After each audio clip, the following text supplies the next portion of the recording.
leí la pregunta y me pareció que está un poco mal planteada. Realmente sí hay cosas que ustedes no tienen por qué saber a este punto. Eso es lo que yo les voy a ayudar a terminar con esa parte. Entonces, pues si les hubiera tocado a ustedes los solos, posiblemente no los mando a hacerlo, pero como tenemos la reunión, entonces podemos discutirlo un poquito. Ok. Hablemos un poco de generalidades, de toda la idea del laboratorio. La idea era, estábamos hablando de reacciones químicas en este laboratorio. Hay varios aspectos que ya sabemos de reacciones químicas en la práctica. Sobre todo el primer video se centra bastante en hablarles algunas cosas generales de ecuaciones químicas. Entonces, ya hemos trabajado con ecuaciones químicas. Sabemos que en las ecuaciones químicas tenemos dos tipos de sustancias que van a estar separadas por una flecha. De un lado, a la izquierda tenemos a los reactivos y a la derecha vamos a tener a los productos. Escribimos solo con las fórmulas químicas, siempre los subíndices en pequeño, siempre los números de las fórmulas como subíndice. Generalmente vamos a encontrar que se nos indica el estado de las sustancias. Entonces sabemos que una G quiere decir gaseoso, una L, por ejemplo, si nos separamos aquí con esta L quiere decir líquido, S quiere decir sólido. Y también nos podemos encontrar AC, que es acuoso. Sobre la flecha de la reacción también a veces se nos pone información. Por ejemplo, se nos puede indicar que una reacción necesita calor, que necesita una presencia de un catalizador, presión, etcétera. Diversas condiciones. Entonces, eso es lo que tenemos en una reacción química. Hay varias formas en las que nosotros en el laboratorio podemos identificar que está ocurriendo una reacción química. ¿Quién me puede mencionar algunas de las que veían en el video? De todo lo que vieron, ¿qué cambios podemos observar que nos indican que están ocurriendo reacciones químicas? Cambio de color. Desprendimiento de gas. Ok, cambios de color, esa es una de las más visibles que vamos a encontrar. Es una de las... Precipitado. Lejos, por ahí dijeron desprendimiento de gas también, muy importante. Precipitados también es otra manera de identificar que está ocurriendo una reacción química.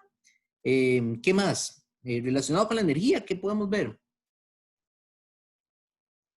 Liberación o absorción de energía. Exacto, procesos endotérmicos que absorben energía, procesos exotérmicos.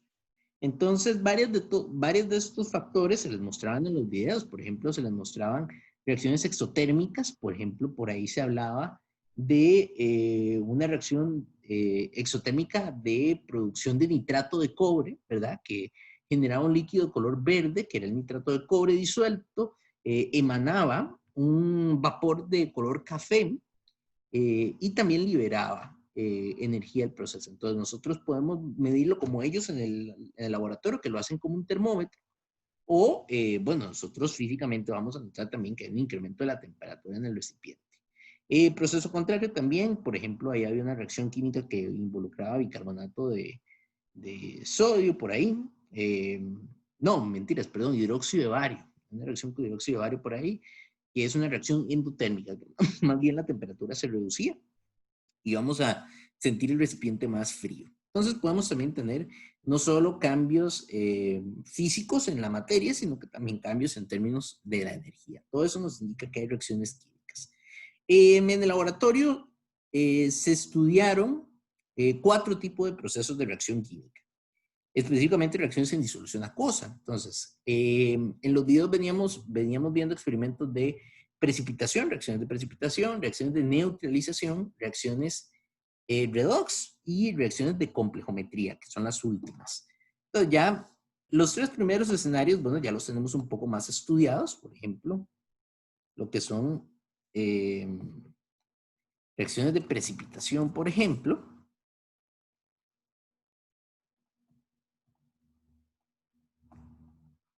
Sabemos que son aquellas en las que se forma un sólido.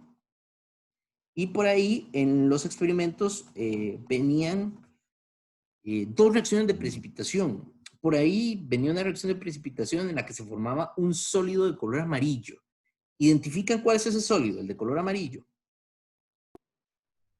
Formaba en la primera reacción que venían en los... Yoduro de plomo. Exactamente, el yoduro de plomo, PbI2. Es un sólido de color amarillo. Aquí con los sólidos hay un detalle importante, chicos. Generalmente, los compuestos iónicos de metales representativos son incoloros. la mayor parte de los sólidos de metales representativos son incoloros. Por ejemplo, cloruro de sodio, todo lo que tengan sales de sodio, sales de potasio, sales de litio, sales de magnesio, sales de calcio, se caracterizan por ser sólidos de color blanco. El yoduro de plomo es una excepción. Es un metal que tiene la característica de que sí puede formar algunos colores. Los otros metales que forman colores son los metales de transición. Entonces, más bien, todas las sales de metales de transición van a estar generando compuestos coloreados. Eso se explica por una teoría que se llama la teoría de el campo de ligandos, que vamos a hablar un poquito ahora cuando hablemos de complejos de transición. Pero bueno, ahí teníamos yoduro de plomo, que sí, es un sólido amarillo. Teníamos otra reacción de precipitación, que se formaba una especie de plata. No sé si la identifican. Por ahí se formaba una reacción química que se hizo después de esa con un compuesto de plata. A ver si se acuerdan. Cromato de plata, creo que era. El dicromato de plata, pero sí, por ahí andaba.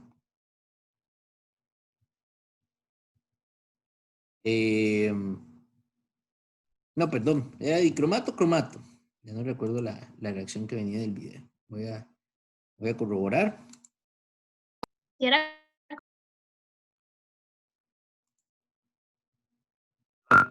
Vamos a ver. Era cromato, sí, tienen razón, es cromato. Perdón. Entonces, sí, CO4. 04. ¿De qué color era el cromato de plata?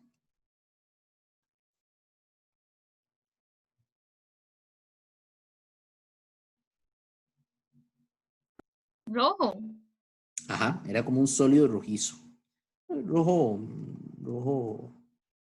podemos verlo como un rojo café también. Entonces, Como un rojo vino. como un rojo vino también, puede ser rojo vino. Sí, Brando. Profe, la verdad que nosotros después en el reporte tenemos que agarrar estas dos reacciones y, bueno, y sacarlo de la ecuación iónica y la ecuación iónica neta y todo eso. Es lo que les pide el reporte, sí. Exacto. Ok. Entonces, sí, rojo café, rojo vino. Entonces podemos tener precipitados de diferentes colores. Como les digo, en este caso, como tenemos plata, que es un metal de transición, los sólidos iónicos de metales de transición sí son todos de colores diferentes. El yoduro de plomo, es un caso especial de un sólido representativo que tiene coloración, pero generalmente son de colores blancos. Luego teníamos por ahí reacciones de neutralización. Teníamos una reacción química que es entre ácido clorhídrico e hidróxido de sodio. Recordemos que la neutralización es entre ácidos y bases, entonces teníamos ácido clorhídrico, hidróxido de sodio. En teoría vimos que esto me va a dar como productos agua y una sal que sería cloruro de sodio. En este caso, la sal está disuelta en agua porque el cloruro de sodio es soluble en agua, entonces se disuelve en ese producto agua que tenemos de por medio. Ahora, esta reacción, así como la tenemos, no genera ningún cambio de coloración físico que sea aparente, a menos de que nosotros agreguemos una sustancia especial. ¿Recuerdan cómo se llama la sustancia que agregamos en esa reacción química para que se observe un cambio de color? Por ahí se mencionaba, es un compuesto orgánico, se le llama indicador. Vamos a ver si... Fenoftaleína. Yo lo tengo aquí apuntado. Exactamente, fenolftaleína. Entonces a este sistema le agregamos esta sustancia que es la fenolftaleína. En teoría hablamos un poquito de estos indicadores y yo les comentaba que son sustancias que agregamos a la disolución para que entonces interaccionen con el medio, porque esta sustancia fenolftaleína tiene un color en medio ácido y un color en medio básico. Entonces, en medio ácido es transparente, en medio básico es morada. Conforme vamos agregando más hidróxido de sodio y vamos pasando al lado más básico de la reacción, entonces ese color de la disolución pasa de ser transparente a ser un color morado intenso. Entonces, la fenolftaleína es una sustancia que nos permite identificar qué está ocurriendo en la reacción química de por medio. Y teníamos redox también. En el caso de las redox, teníamos por ahí una reacción de una disolución de cloruro, no, perdón, sulfato de cobre,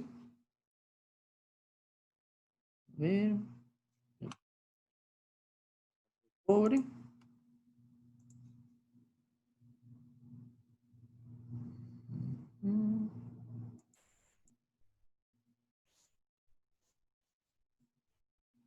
sulfato de cobre,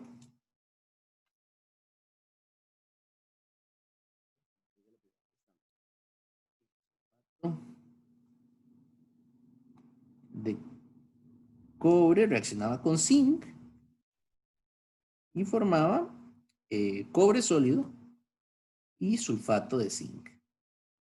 Es una de las reacciones clásicas de la electroquímica, de reacciones redox, eso se le llama una reacción de Daniels, de hecho, y tenemos ahí una sustitución simple de cobre y zinc, entonces lo que vemos es que se forma un precipitado de cobre metálico en la disolución. Si aquí le ponemos los estados, tendríamos acuoso, sólido, sólido y acuoso.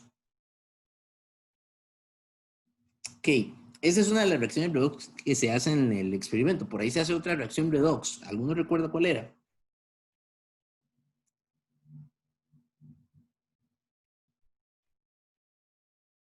El ácido clorhídrico con el zinc, creo que era. Ajá, exactamente. Ácido clorhídrico con zinc. Entonces recordamos que la característica de estas dos reacciones que estamos analizando es la transferencia de electrones. Entonces ese es el caso específico de las reacciones redox. Y bueno, aquí no tengo chance para escribir la del zinc, pero sería zinc sólido con ácido clorhídrico. Y el producto que se libera en este caso en la sustitución simple es hidrógeno gaseoso. Y se forma cloruro de zinc. Ahí ustedes las balancean ya cuando tengan que presentarlas en el reporte. Entonces, estos experimentos, ustedes vieron que en el video son cuestiones muy representativas, nada más. Tomamos un tubo de ensayo, agregamos las sustancias y en un pequeño sistema podemos observar los cambios. Los tubos de ensayo se utilizan sobre todo cuando uno quiere analizar este tipo de reacciones, que quiere hacer algo pequeño para representar cuál es el cambio que está ocurriendo en un proceso químico más macroscópico. Entonces, ese es un estudio sencillo de las reacciones químicas que vimos en clase. Hay una reacción química que no discutimos en clase, que es la reacción química de formación de complejos, que es la que sí quería conversarles un poquito más al respecto. Aquí en las reacciones de complejos, nos vamos a encontrar con sistemas especiales porque forman enlaces que no hemos visto a estas alturas del curso. Esto ustedes lo van a ver más adelante un poquito en analítica y con bastante detalle ya en inorgánica. Los complejos están formados básicamente por un metal que va a ser el centro de nuestra estructura y a ese metal se le van a unir una serie de compuestos que llamamos ligandos. Entonces, este metal se puede rodear de ligandos. Vamos a representar con una letra L. Y podemos tener un metal rodeado, por ejemplo, de 3 ligandos. Podemos tener el metal rodeado de 4 ligandos, por ejemplo.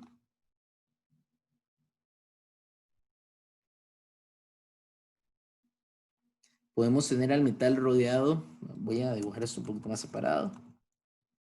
Podemos tener al metal rodeado de 4 ligandos. Podemos tener al metal rodeado de 5 ligandos. Podemos tener al metal rodeado de 6 ligandos. Esos son los 4 sistemas más comunes cuando hablamos de complejos de reacciones químicas de complejos. A estos complejos se les llaman complejos de coordinación también, porque en este tipo de sistemas se forman enlaces de coordinación. Si recuerdan, en teoría hablamos de que un enlace de coordinación es un enlace donde una sola especie es la que le transfiere los electrones a la otra. Entonces aquí esto funciona así. El ligando debe tener pares libres de electrones y el metal debe tener orbitales vacíos. Generalmente este metal lo que tiene son orbitales de tipo D vacíos, porque son por lo general metales de transición.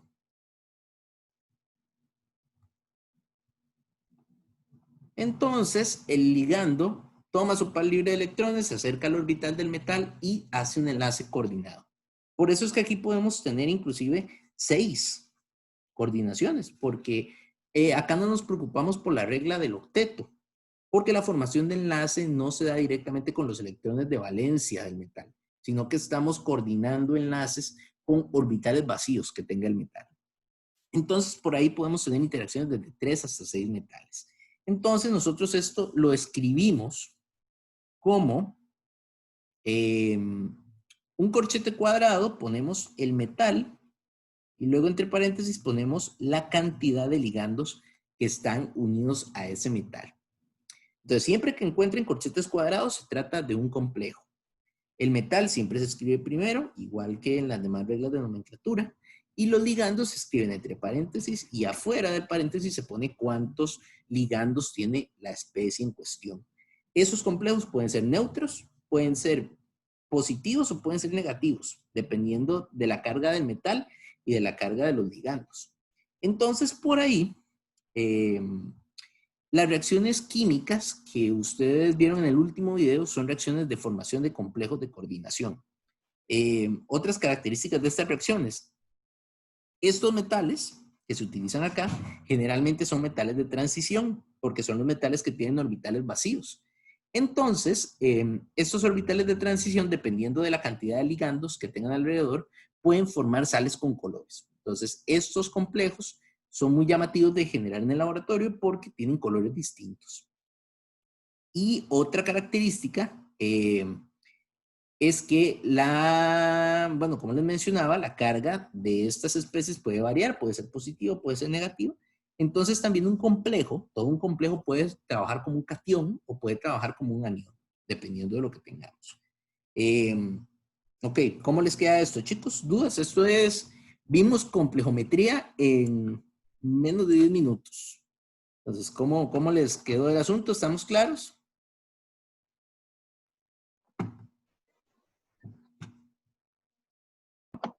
Sí. Ok. Sí.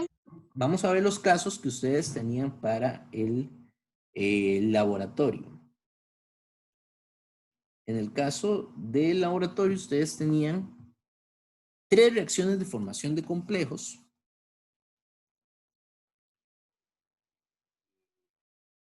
Empezábamos con el primer complejo, que es el complejo, vamos a ver,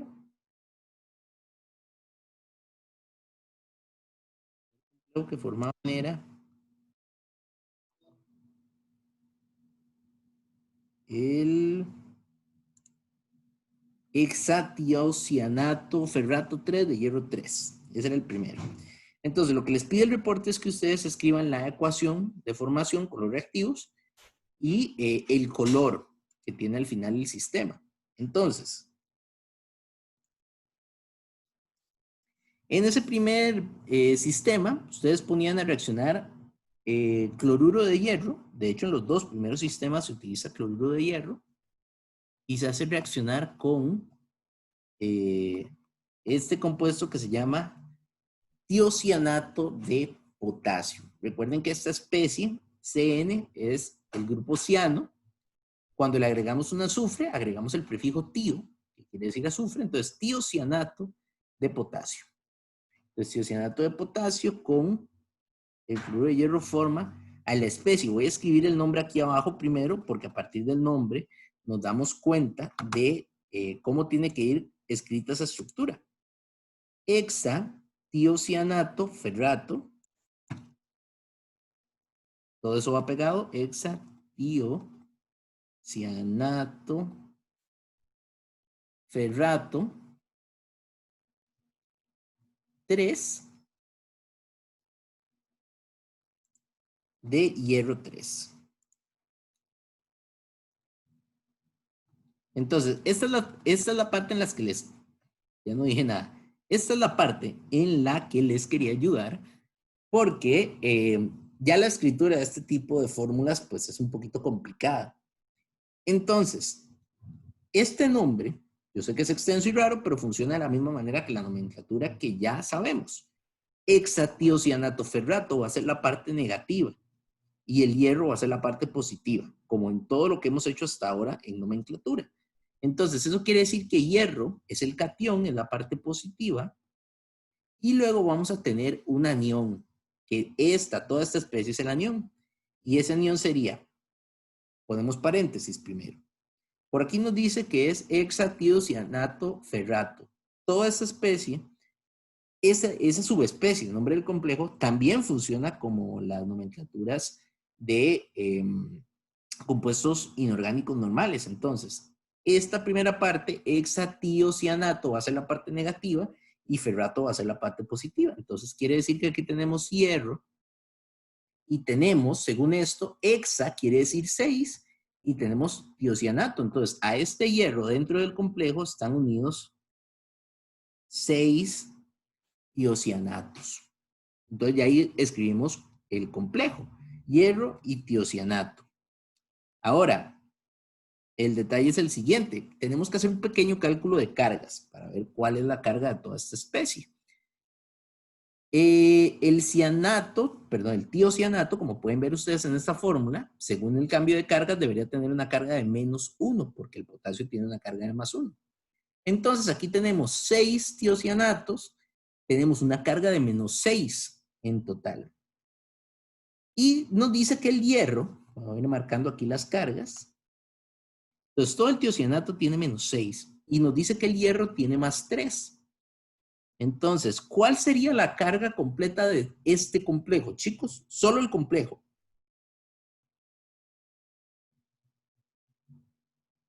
A ver si -3. estoy viendo. ¿Cuánto? -3. -3, exactamente. Entonces, acá deberíamos decir que esto tiene una carga de -3, el anión. Y el hierro, vean que el hierro tiene una carga de 3 positivos, según lo que nos dice aquí. Entonces, hierro tiene +3. Entonces, ¿esto en qué se traduce? Que si hacemos el cambio de cargas, deberíamos colocar aquí un 3, ¿cierto? Y aquí un 3, ¿verdad? Y por reglas de compuestos iónicos, este 3 se cancela con este 3. Entonces, la fórmula sería esta que tenemos ahí. Eso sería el hexatiocianato ferrato de hierro 3. ¿Qué tal? Yo sé que es un poco intenso. Profe, yo tengo una pregunta. ¿Qué pasa con el potasio que tiene al principio la fórmula? El potasio posiblemente lo que va a hacer es, ¿qué nos queda en el medio? Nos queda potasio y nos queda cloro. Entonces, no lo dice el problema como tal. Pero aquí, bueno, nos queda también otro compuesto que sería el cloruro de potasio. Entonces, sí tenemos que considerarlo. De momento, chicos, para lo que es, para efectos de, bueno, para el balance, luego ya que tenemos esto escrito, para el balance entonces tendríamos que ver, aquí tenemos 6 cianatos, aquí debería ir un 6. Eso nos haría que aquí vaya un 6. Profe, ¿puede repetir? Es que se me fue el internet como por no sé ni cuántos minutos. Ok, vamos a volver a toda esta, Mariana. No sé, me perdí en donde estaba el +3 y el -6. Ok, voy a retomar desde ahí. Ok, esa sería entonces ya la ecuación balanceada. Vean que tenemos aquí 2 hierros, ¿verdad? Tenemos 6 cloros, tenemos 6 potasios y 6 tiocianatos. Entonces ya quedó la ecuación balanceada. El balanceo se hace igual que los que hemos trabajado. Voy a retomar ahí donde nos pedía Mariana. Entonces, habíamos quedado en que teníamos esta especie escrita. Voy a escribirla por acá.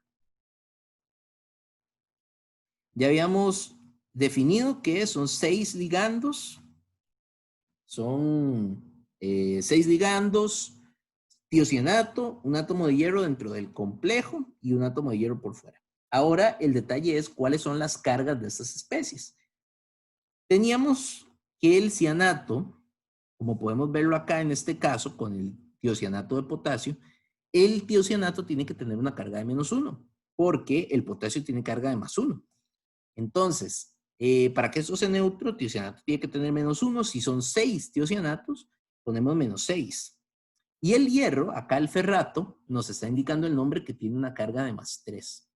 Entonces, ferrato es +3. Si hacemos la suma dentro de este complejo, ¿verdad? Vamos a ver que +3 menos 6 nos va a dar una carga total para el anión de -3. Esa es la carga total del anión. Y este hierro de acá, el catión, va a tener una carga de +3, que eso nos le está indicando el nombre. Entonces, +3. Hacemos la sustitución y entonces tendríamos que poner un 3 aquí y un 3 aquí, ¿cierto? Pero recuerden que por reglas de compuestos iónicos, cuando tenemos subíndices iguales, los podemos cancelar. Entonces, realmente al final, el compuesto nos quedaría escrito de esta manera correctamente. Ahí está. Hexatiocianato ferrato de hierro 3. ¿Todo más claro? Sí. Ok, perfecto. Ok, entonces chicos, ahí yo les ayudé con los productos y les ayudé para que vean cómo se hace el balanceo de la ecuación. Adicionalmente a eso tienen que ponerle el color. Entonces ya ustedes van y revisan en el video y ven cuál color es el que tiene el hexatiocianato ferrato de hierro 3. El segundo caso que teníamos por ahí era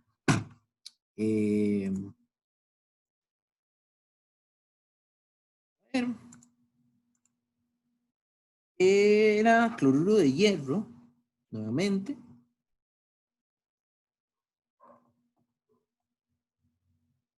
Con hexacianoferrato de potasio.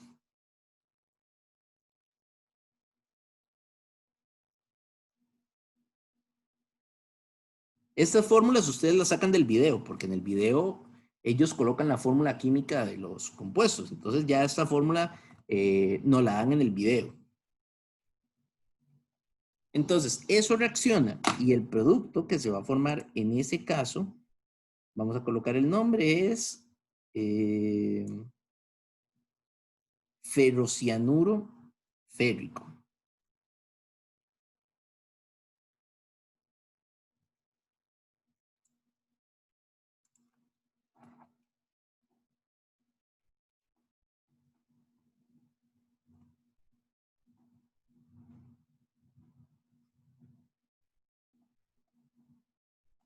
Ferrocianuro férrico. Ok, esta combinación férrico ya no se utiliza con tanta frecuencia, pero era un tipo de nomenclatura bastante antiguo que se utilizaba para denominar a el hierro +3. Entonces, cuando teníamos algo férrico, es porque tiene hierro +3. Y si teníamos algo ferroso, era porque tenía hierro +2. Entonces, de ahí viene este férrico. Entonces, este ferrocianuro férrico es lo mismo que decir ferrocianuro de hierro 3. Entonces, este es nuevamente mi contraanión, este es mi catión. Ponemos hierro, ponemos el contraanión o en el complejo, colocamos hierro, porque es ferrocianuro, y colocamos cianuro. Como me dice nada más cianuro, quiere decir que solamente tiene un cianuro, aparentemente, según lo que nos dice la fórmula. Entonces, ahí cerramos por ahí en ese caso. Nos fijamos en la carga del cianuro. El cianuro, eso sí lo sabemos de las tablas que vimos en clase, tiene carga de -1. Hierro, en este caso, va a tener carga de, bueno, no nos lo indica. Vamos a ver si nos lo indica en el video. Yo creo que eso es un error que tiene el video porque debería indicarnos cuál es este hierro. Entonces yo les voy a indicar que lo consideren como un hierro 3. Entonces ahí tenemos hierro +3 y cianuro -1. Entonces la carga global, aquí hay un detalle, perdón chicos, denme un segundo. A ver.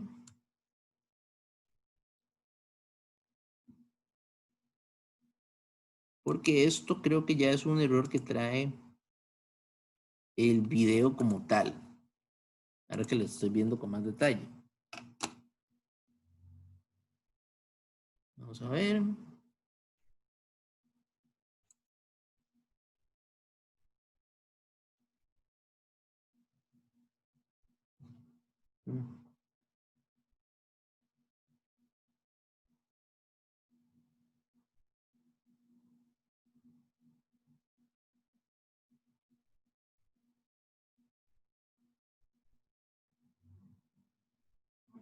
Ujú.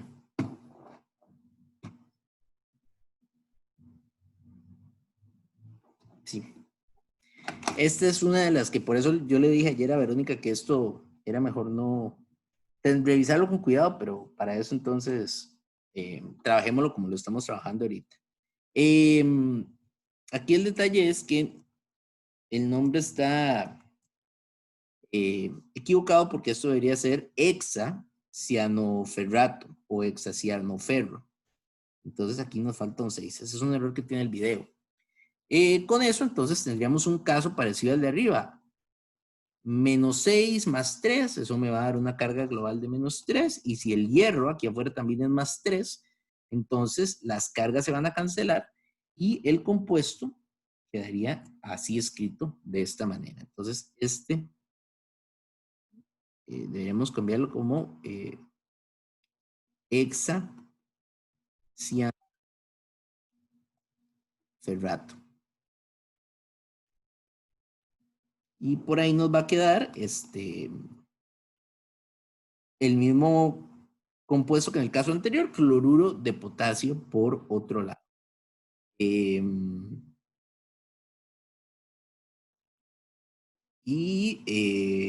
Nuevamente, igual que en el caso anterior, entonces les queda a ustedes de tarea terminar de buscar el cambio de color que se da en esa reacción química. ¿Sí entendieron los cambios que hicimos ahí para resolver esa ecuación? Sí. Y profe, otra cosa, ahí hay que indicar el estado en el que se encuentran esos elementos, ¿o no? Bueno, de momento se los paso, porque como no hemos terminado de ver todo lo que implican los complejos, se los paso, pero en todo caso podríamos, bueno, estos sabemos que son acuosos y dependiendo del estado en el que esté si es un precipitado, es un sólido, si es un color nada más en la disolución es acuoso, pero va a depender del caso. En el caso de que no puedan ponerlos, se los perdono por este caso. Ok, ¿estamos bien entonces? Sí, Sí. Y la última reacción es sulfato de cobre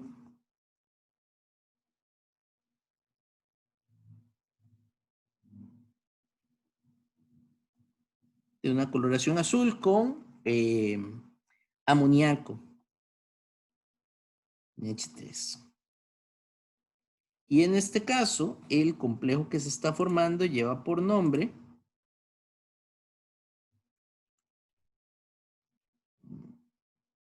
es sulfato de tetramín cobre monohidratado.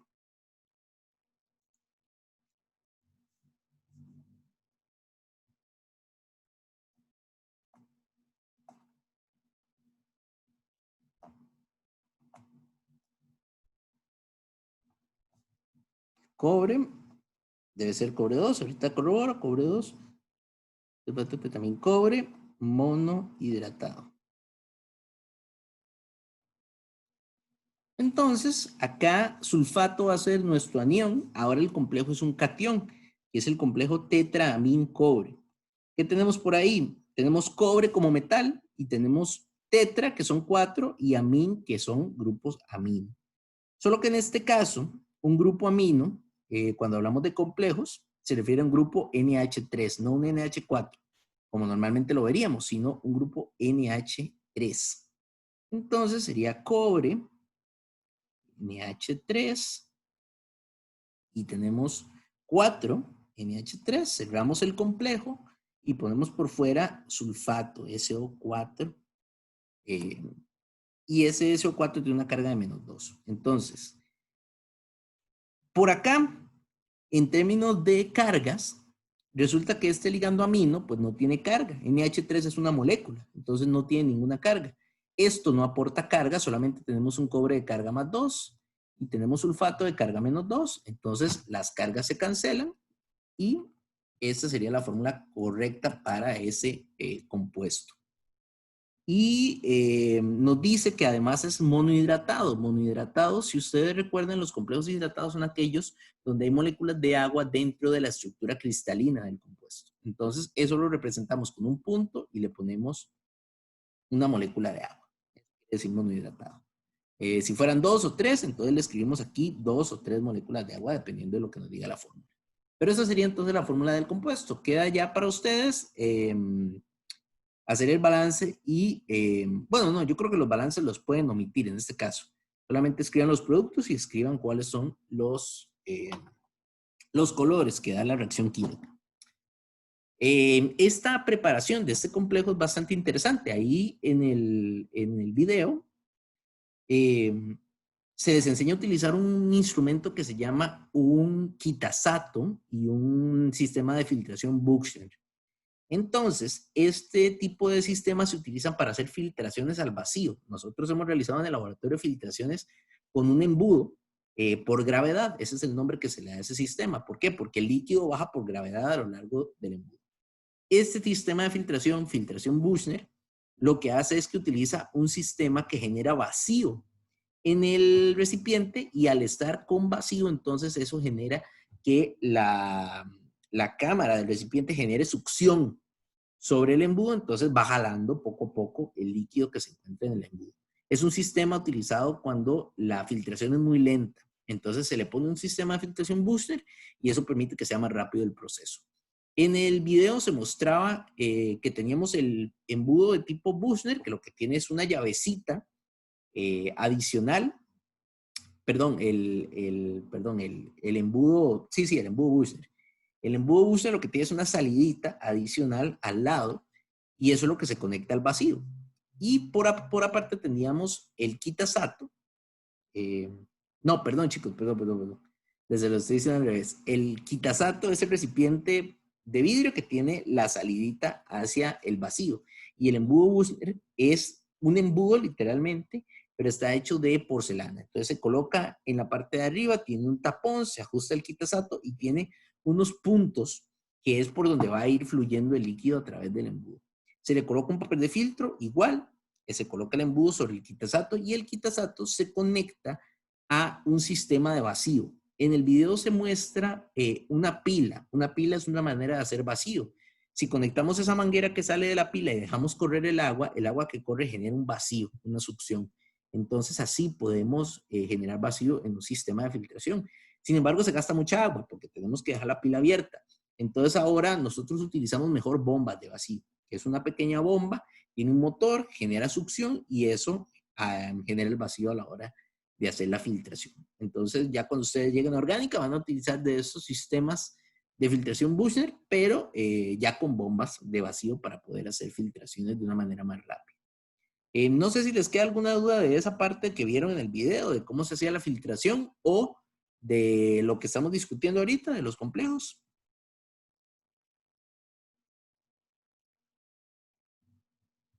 No. ¿Estamos bien? Sí. Ok, ahora, entonces para ir cerrando, ¿más dudas que tengan del reporte? ¿Algo que no les haya quedado claro de lo que tienen que hacer?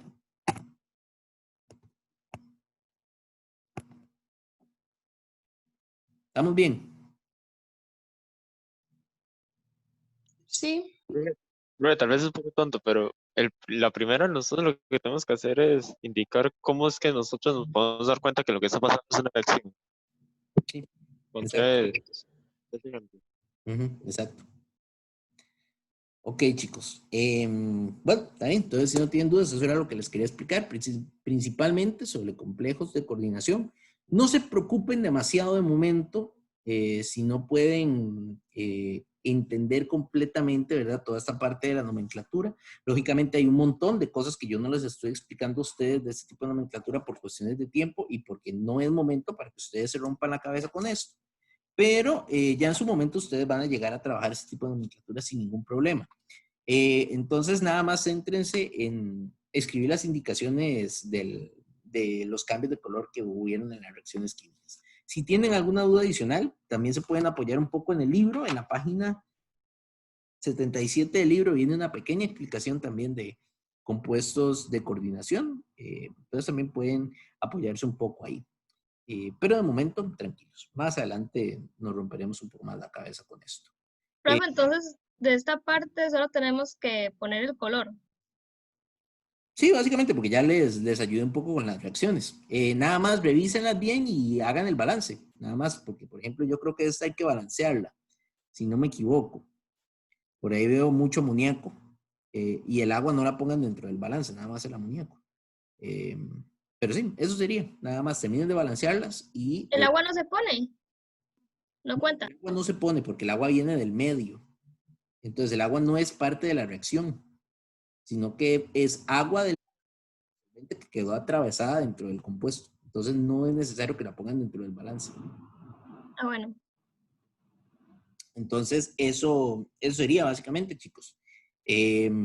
Para mañana el quiz va a estar disponible a partir del mediodía. Mañana vamos a hacer un pequeño cambio y vamos a hacer el quiz en la plataforma. Va a ser un pequeño quiz corto de unas 5 o 6 preguntas de marca con X, una pequeña pregunta de desarrollo. Y tienen igual el mismo tiempo de viernes a domingo para hacerla. Pero entonces la de mañana vamos a trabajarla en el aula virtual para ver cómo nos va. ¿De acuerdo?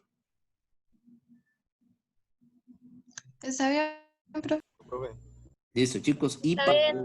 para mañana espero que ya estén también los reportes revisados para que los puedan chequear, los del laboratorio pasado. Chicos, sé que ya les recordé en la mañana, porque ustedes estaban en la mañana, pero por si acaso, porque no sé si fui claro, para las evaluaciones docentes se hacen para cada curso. Entonces, aunque me tengan a mí de profesor en las 2 materias, hay que hacer 2 evaluaciones, porque es una para teoría y una para laboratorio. Entonces, por si acaso, y no han hecho todavía la de laboratorio, entonces también para que la hagan.